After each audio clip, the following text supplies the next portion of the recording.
Hi everyone, the next topic is model selection for logistic regression. The model selection for logistic regression works in the same way as linear regression. So we use the AIC. So AIC is log likelihood plus the 2 times number of parameters, P.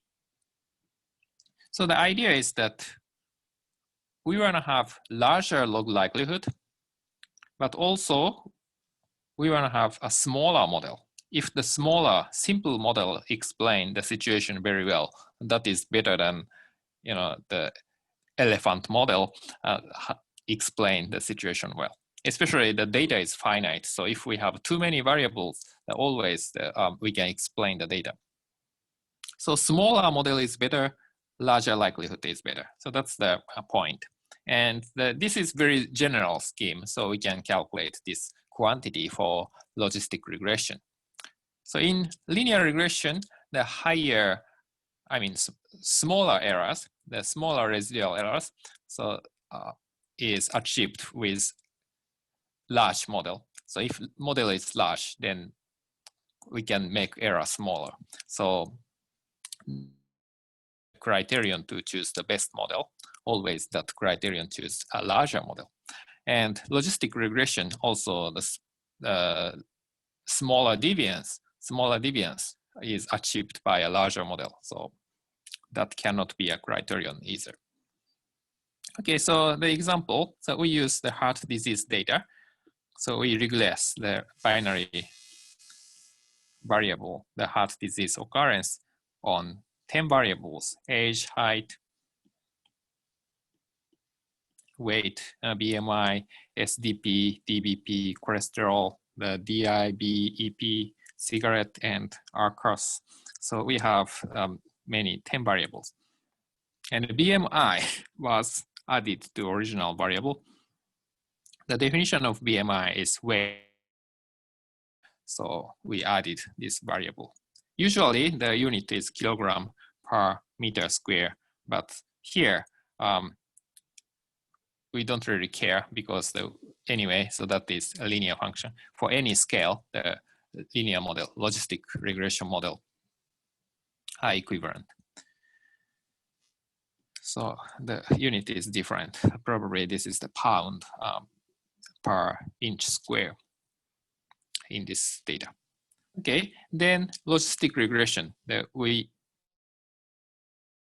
Logistic regression by GLM of family equals binomial. So if we drop this condition, this becomes just usual linear model. So be careful. And here the model is lengthy, so we defined model first and we put it here. Okay, so we discussed two functions. One is drop one function. We will see what happens when we drop from one variable from this full model. And another one is step function. So step function is for the stepwise AIC. So those works in the same linear regression. So at first we discuss this drop one function. So the drop one variable and see what happens. So at first the model have 10 variables, and if we have the full model, the deviance is 1569.2 and the AIC is the 1591.2. And after that, each line tests if dropping age change the result. And at first, deviance. So deviance always gets larger when we drop a variable because error gets larger for a smaller model. So it's not really important here, but AIC gets larger. So that means basically for new data set, that model has lower performance, the worse performance than not dropping the age variable. So this is better and this is worse if you compare these two models. And for deviance, we can also test if age is significant or not. So remember that the deviance is So difference in deviance follows chi-square distribution with these degrees of freedom. So if we define the chi-square as 1593.8, so deviance of smaller model minus deviance of larger model, 1569 point. So this is 24.6. And this should follow chi-square distribution with df1. So 24.6 is really large number if we consider that is a realization of chi-square distribution with df1.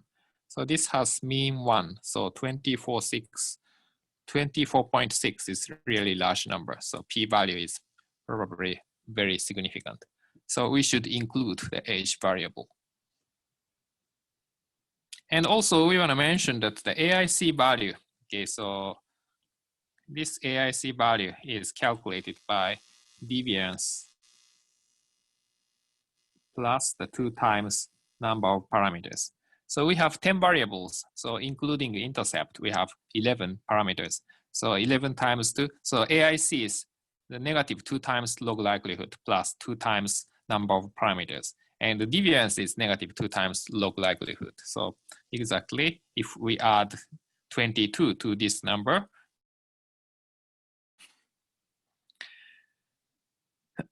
yeah, if we drop age, we only have 10 parameters, so difference is 20.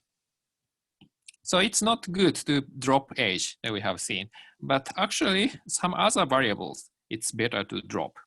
Actually, this height, weight, BMI, and VBP, if we drop one of these variables, AIC gets smaller. That means the model is better in terms for the performance for new data set. Yeah, okay, so the next step is that we drop variable and that we continue to drop other variables also. So these 4 results just means that it's good to drop just one of these variables, not all of these variables. So probably the best approach is to drop DBP because AIC is smallest among these all of the models. Okay, so next we discuss the stepwise selection by AIC. So we use the step function. So the idea is that we apply the drop one function repeatedly. So we drop one variable, so we drop DBP, and after that we drop another variable and so on. And we stop when AIC does not improve. So this is called the backward deletion also, because we start with the larger model, the largest model, and delete variable to improve AIC.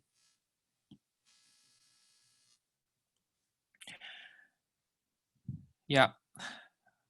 Yeah, also we have the forward selection model. So we start with a smaller model and we choose larger model. So that can be done by step function. Now you can see, you can Google step function to see how to go forward. Basically, you have to specify the minimum model and the maximum model.